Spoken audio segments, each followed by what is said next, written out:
السلام علیکم ورحمۃ اللہ وبرکاتہ۔ الحمد للہ الذی نزل الفرقان علی عبدہ لیکون للعالمین نذیرا، والصلاة والسلام علی من بعث الی کافۃ الناس بشیرا ونذیرا، وداعیا الی اللہ بإذنہ وسراجا منیرا۔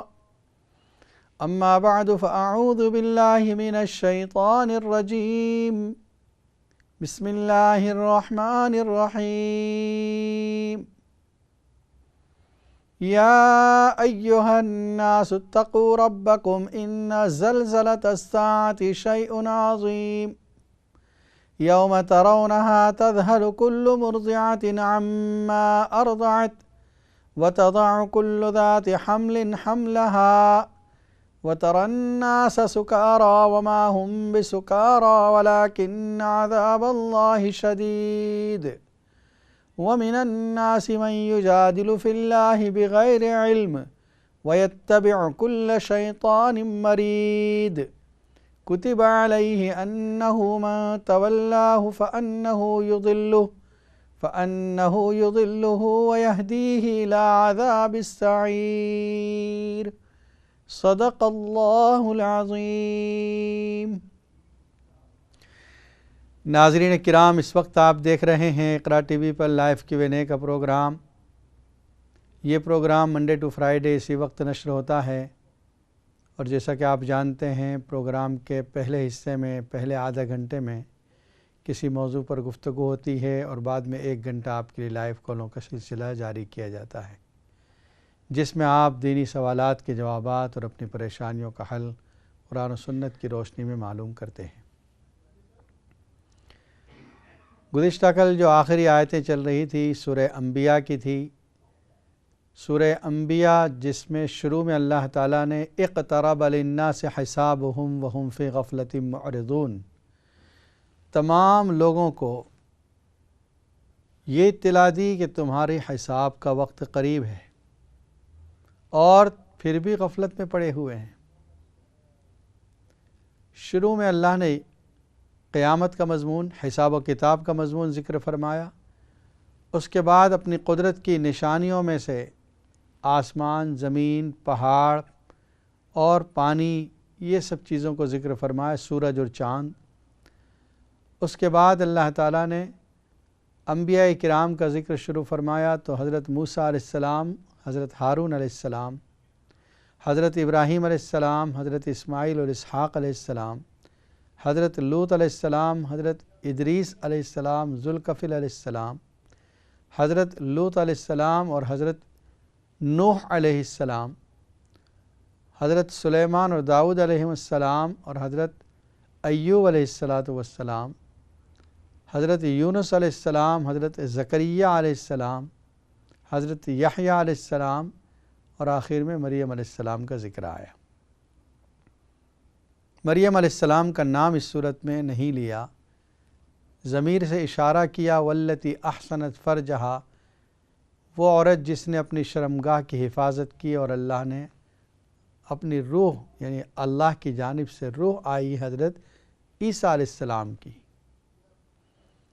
اس کے بعد آخر رکوع میں کچھ جہنم کا تذکرہ اور نبی اکرم صلی اللہ علیہ وسلم کا ذکر آیا، رحمت للعالمین جو آپ کی ایک خصوصی صفت ہے اس کا ذکر فرمایا کہ آپ کی رحمت تمام دنیا والوں پر عام ہے، اور آخرت میں بھی نبی صلی اللہ علیہ وسلم کی رحمت سے تمام لوگ فائدہ اٹھائیں گے، سفارش عامہ کی شکل میں، شفاعت کبریٰ کی شکل میں۔ اس کے بعد اللہ فرماتے فَإِن تَوَلَّوْا فَقُلْ آذَنْتُكُمْ عَلَىٰ سَوَاءٍ، اگر وہ منہ موڑتے ہیں تو فرما دیجئے پیغمبر صلی اللہ علیہ وسلم میں نے تم کو اطلاع دے دی برابر۔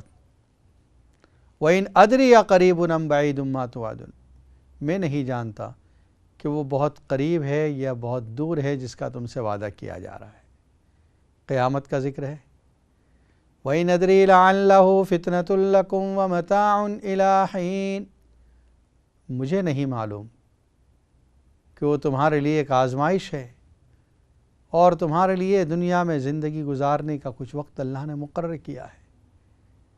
قال رب احکم بالحق، فرما دیجیے محمد صلی اللہ علیہ وسلم میرا رب فیصلہ کر دے گا حق کے ساتھ۔ وَرَبُّنَا الرَّحْمَنُ الْمُسْتَعَانُ عَلَى مَا تَصِفُونَ۔ قیامت کے ذکر پر یہ صورت ختم ہوئی اور دوسری صورت قیامت کے ذکر سے شروع ہوتی ہے۔ یا ایھا الناس اتقوا ربکم ان زلزلۃ الساعۃ شیء عظیم، اے لوگو تم اپنے رب سے ڈرو، بے شک قیامت کا زلزلہ بہت زبردست ہے، بہت بڑی چیز ہے۔ یہ جو دو صورتوں کے درمیان جوڑ پیدا ہوتا ہے اس کو ربط صورت کہا جاتا ہے۔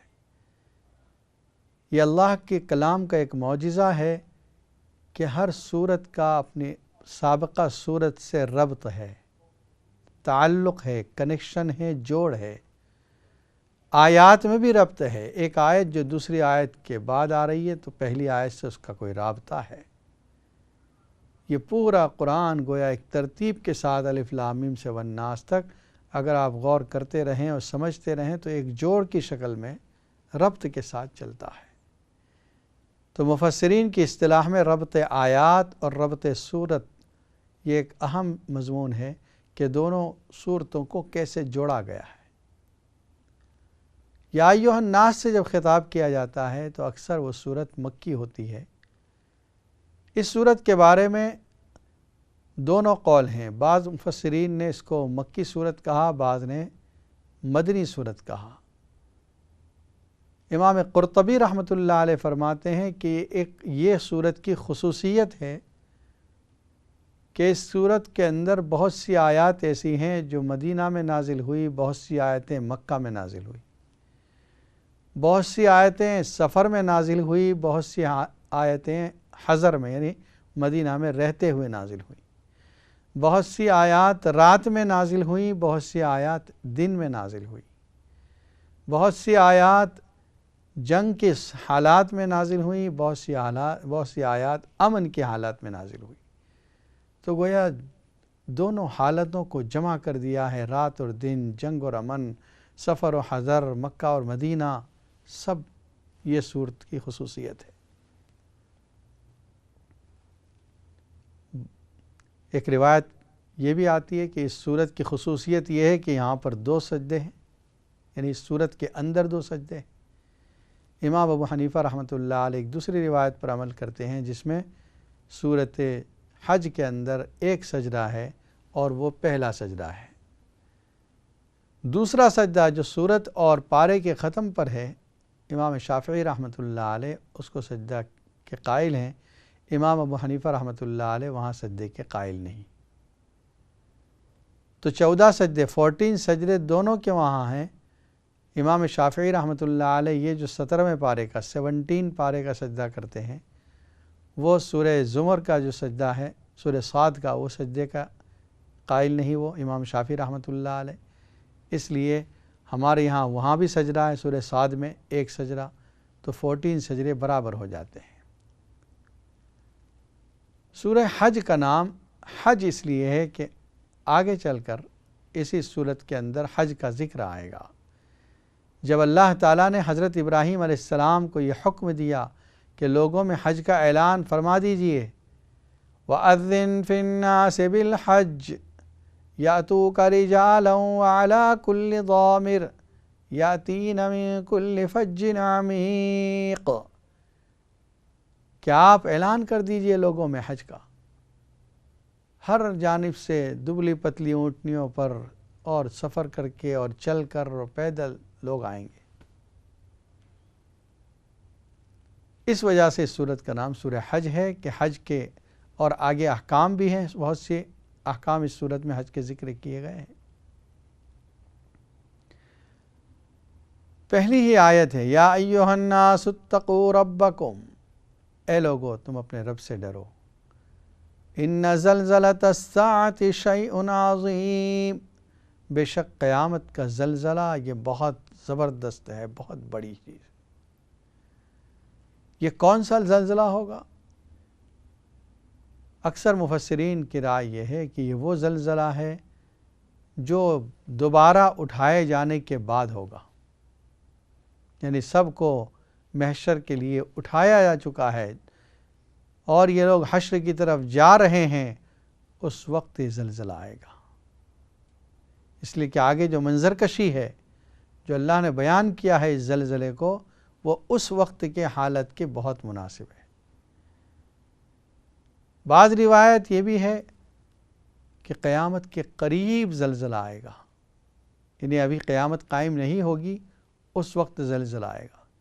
اور ایک روایت میں پیسفک آپ نے بتایا خسف بالمشرق و خسف بالمغرب و خسف بالجزیرۃ العرب، 3 زلزلے آئیں گے دنیا میں بڑے، ایک ایسٹ میں، ایک ویسٹ میں اور ایک جزیرۃ العرب میں۔ اور فرمایا نبی اکرم صلی اللہ علیہ وسلم نے، مدینہ میں زلزلہ آئے گا، کانپے گی زمین، جو منافق ہوں گے وہ اس سے نکل جائیں گے، جو خالص مومن ہیں وہ رہ جائیں گے۔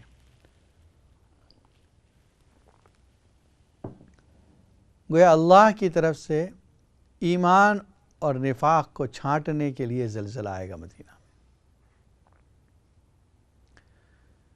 اتقوا ربکم، تقوی کا حکم دیا جا رہا ہے تمام لوگوں کو۔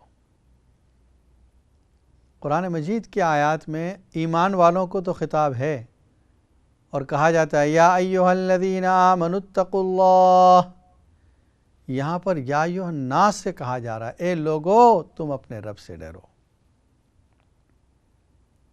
ان زلزلۃ الساعۃ شیء عظیم، بے شک قیامت کا زلزلہ یہ بہت زبردست ہوگا۔ ایک حدیث میں فرمایا نبی اکرم صلی اللہ علیہ وسلم نے، جانتے ہو یہ صورت کی آپ نے تلاوت کی صحابہ کرام کے سامنے، سب جمع ہو گئے تو آپ نے پوچھا، فرمایا جانتے ہو زلزلہ ساعت کیا ہے، قیامت کا زلزلہ کیا ہوگا؟ صحابہ کرام نے کہا کہ آپ ہی بتائیے یا رسول اللہ صلی اللہ علیہ وسلم۔ فرمایا اللہ تعالیٰ قیامت کے دن حکم دیں گے آدم علیہ السلام کو، جاؤ نکالو بعث النار کو، جو جہنم میں جانے والا گروپ ہے اس کو نکالو اس مجمع سے اور ڈالو جہنم۔ حضرت آدم علیہ السلام فرمائیں گے کتنے؟ اللہ تعالیٰ حکم دیں گے ہر 1000 میں سے 999، فرام ایوری 1000 999 جہنم میں ڈالے جائیں گے، ایک بندہ جنت میں جائے گا۔ صحابہ کرام گھبرا گئے، یا رسول اللہ صلی اللہ علیہ وسلم اتنے کم ہے جنتی؟ آپ نے فرمایا تم فکر مت کرو، 999 فرام یاجوج ماجوج، اور تم میں سے ایک ہوگا۔ گویا یاجوج ماجوج کی کثرت ہوگی، بہت زیادہ ہوں گے، تم ان میں سے 0.000.0 ہے۔ گویا 1000 میں سے ایک بندہ ایمان والا جو ہوگا وہ جنت میں جائے گا۔ فرمایا یہ وقت ایسا ہوگا جب لوگ گھبرائیں گے۔ پھر آپ نے فرمایا کہ تمہاری تعداد دیگر تمام مخلوق اور لوگوں کے مقابلے میں بہت کم ہے۔ اس کی مثال دی آپ نے کہ ایک سفید گائے ہو، بیل ہو، اس کے اوپر ایک جگہ تھوڑا پاچ ہے جو بلیک ہے، پورے باڈی کے اوپر ایک کالے کلر کا پاچ ہے، یا یہ کہ پورا جانور جو ہے وہ بیل کا پورا کالا ہے لیکن ایک پاچ سفید ہے، وہ جو تھوڑے سے بال سفید ہیں اس میں دور سے نظر آ جاتے ہیں۔ ٹھیک اسی طرح تم تمام امتوں کو اگر رکھا جائے، جمع کیا جائے، تو تمہاری حالت بس اتنی ہی ہوگی جیسے بیل کے جسم میں کچھ بال ہوتے ہیں، بال کالے بیل کے اس میں سفید، یا سفید بیل کے اس میں کالے۔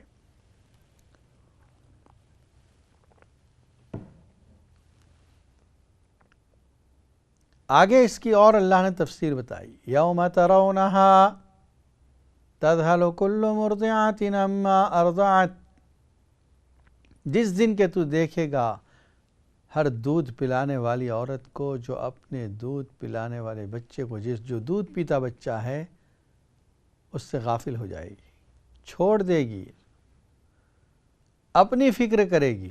وَتَضَعُ كُلُّ ذَاتِ حَمْلٍ حَمْلَهَا، اور وہ زلزلہ قیامت، چنگھاڑ و آواز ایسی ہوگی، حاملہ عورت اپنے بچے کو جن دے گی بغیر کسی محنت و مشقت کے، یعنی اس کی جو گھبراہٹ طاری ہوگی حاملہ عورت پر، بچہ نکل جائے گا۔ وَتَرَى النَّاسَ سُكَارَىٰ وَمَا هُمْ بِسُكَارَىٰ، لوگوں کو تو دیکھے گا تو ایسا محسوس ہوگا کہ سب نشے میں مدہوش ہیں۔ وَمَا هُمْ بِسُكَارَىٰ، وہ نشے میں نہیں ہیں۔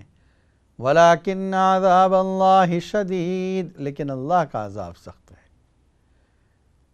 تو اللہ کے عذاب کی سختی اتنی زیادہ ہوگی کہ عام آدمی کے جو ہم کو نظر آئے گا ایسا محسوس ہوگا کہ شراب پیا ہوا ہے، کبھی دائیں طرف مڑتا ہے، کبھی بائیں طرف جھکتا ہے، سیدھا چل نہیں سکتا، ایک پاؤں ادھر لڑکھڑا رہا ہے، ایک پاؤں ادھر جا رہا ہے۔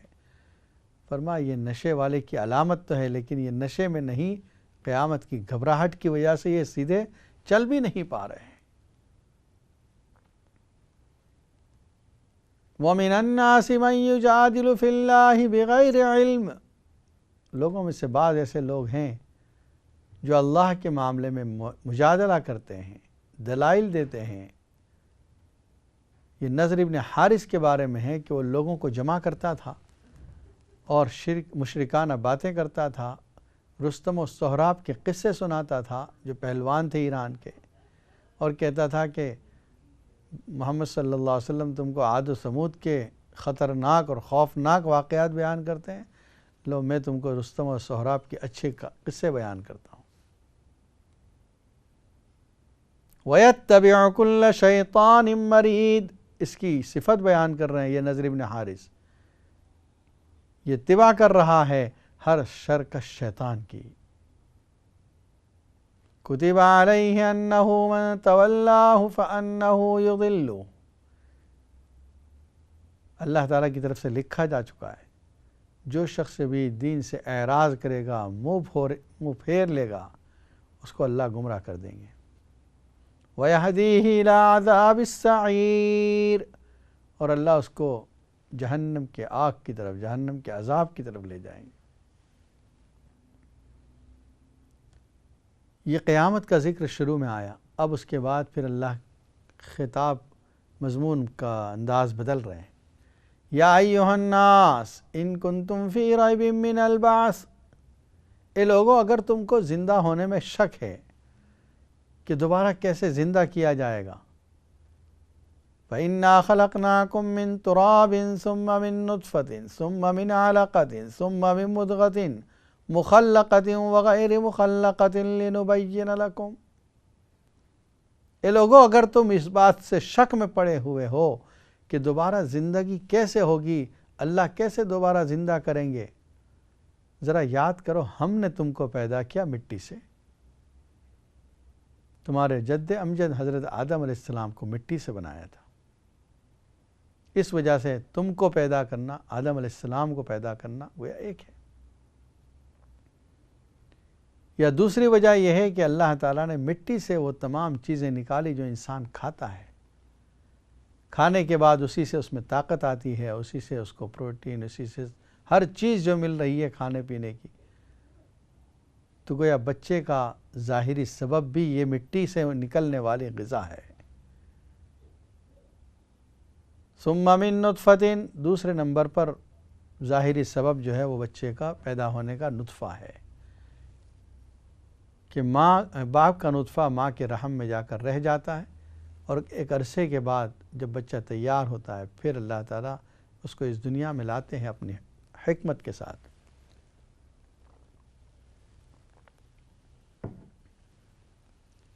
40 دن تک نطفہ رہتا ہے، حدیث میں ہے ماں کے رحم کے اندر بچے کی حالتیں ہر 40 دن پر بدلتی ہے، پہلے نطفے کی شکل میں 40 دن تک، اس کے بعد مضغہ کی شکل ہے، علقہ کی شکل ہے، پھر مضغہ کی شکل ہے، علقہ کہتے ہیں جونک کی شکل ہو جاتی ہے اس کی، اور پھر اس کے بعد مضغہ ہے، گوشت کا لوتھڑا بن جاتا ہے۔ مخلقۃ وغیر مخلقۃ، دو لفظ استعمال کیے اللہ نے، سم ٹائم ایسا ہوتا ہے کہ بچہ امیچور پیدا ہو جاتا ہے، پوری طرح تیار نہیں ہوا اور ماں کے رحم سے نکل آیا، کہیں اس کی ہاتھ کم ہے، کہیں پاؤں کم ہے، یا یہ کہ اچھی طرح پوری طرح تیار نہیں ہوا، سخت حمل بھی کہتے ہیں اس کو۔ مخلقتین یہ ہے کہ مکمل اس کی تمام اعضاء ہر چیز پرفیکٹ ہے اور پیدا ہوا ہے، تو یہ بھی اللہ کی قدرت ہے۔ کچھ بچے ماں کے رحم میں ایسے پیدا ہوتے ہیں ماں کے رحم سے جو ابھی مکمل نہیں ہوئے، اور اکثر بچے مکمل پرفیکٹ شکل میں موجود ہوتے ہیں۔ لِنُبَيِّنَ لَكُمْ تاکہ ہم تمہارے لیے بیان کر دیں۔ وَنُقِرُّ فِي الْأَرْحَامِ مَا نَشَاءُ إِلَىٰ أَجَلٍ مُّسَمًّى، اور ہم ماں کے رحم کے اندر اس کو رکھتے ہیں ایک مدت مقررہ تک۔ کیا ہے وہ مدت مقررہ؟ 3 طرح کی مدت ملتی ہے ماں کے رحم کے اندر بچے کے رہنے کی۔ ایک مدت ہے عقل، سب سے کم کیا ہو سکتا ہے کہ بچہ تیار ہو جائے ماں کے رحم میں؟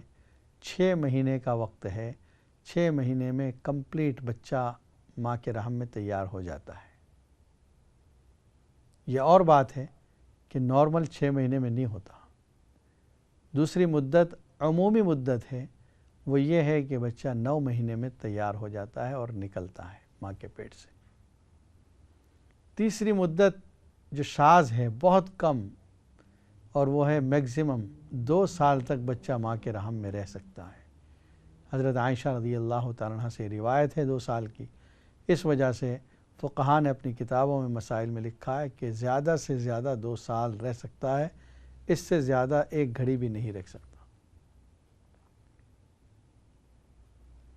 وَنُقِرُّ فِي الْأَرْحَامِ مَا نَشَاءُ، یہ جو رحم ہے، جو ماں کا رحم، اس میں بھی اللہ تعالیٰ نے حفاظت کا انتظام کیا، ذات قرار و معین۔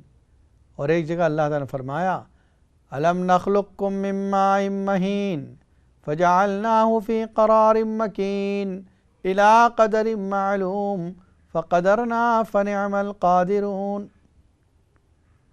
کس طرح اس ذلیل اور حقیر نطفے سے ہم نے انسان بنایا۔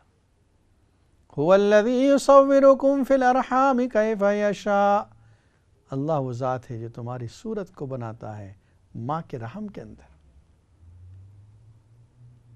کس طریقے سے ناک، کان، آنکھیں، چہرہ، بال، ہر چیز اللہ نے ماں کے رحم میں کمپلیٹ تیار کر دی۔ پھر جسم کے اندر کا نظام، قلب کا نظام، گردوں کا نظام، نظام ہضم ہے، ہر چیز اللہ نے ماں کے رحم میں پیدا کر دی۔ یہ اللہ کی قدرت کاملہ کا اظہار ہے۔ تو سورہ حج کے شروع میں اللہ نے قیامت کا ذکر فرمایا۔ قیامت میں کیا ہے؟ مرنے کے بعد زندہ ہونا ہے۔ تو جن لوگوں کو مرنے کے بعد زندہ ہونے پر تعجب تھا، ان سے پھر آگے کہا گیا کیوں تعجب ہے؟ پہلے بھی ہم نے ہی تم کو وجود بخشا تھا۔ ناظرین کرام، بریک کا وقت ہوا چاہتا ہے، انشاءاللہ بریک کے بعد آپ کے لیے لائنیں کھول دی جائے گی۔ اگر آپ کے ذہن میں کوئی سوال ہے یا آپ کسی پریشانی کا حل چاہتے ہیں تو اسٹوڈیو کے نمبر پر فون کر سکتے ہیں۔ السلام علیکم ورحمۃ اللہ وبرکاتہ۔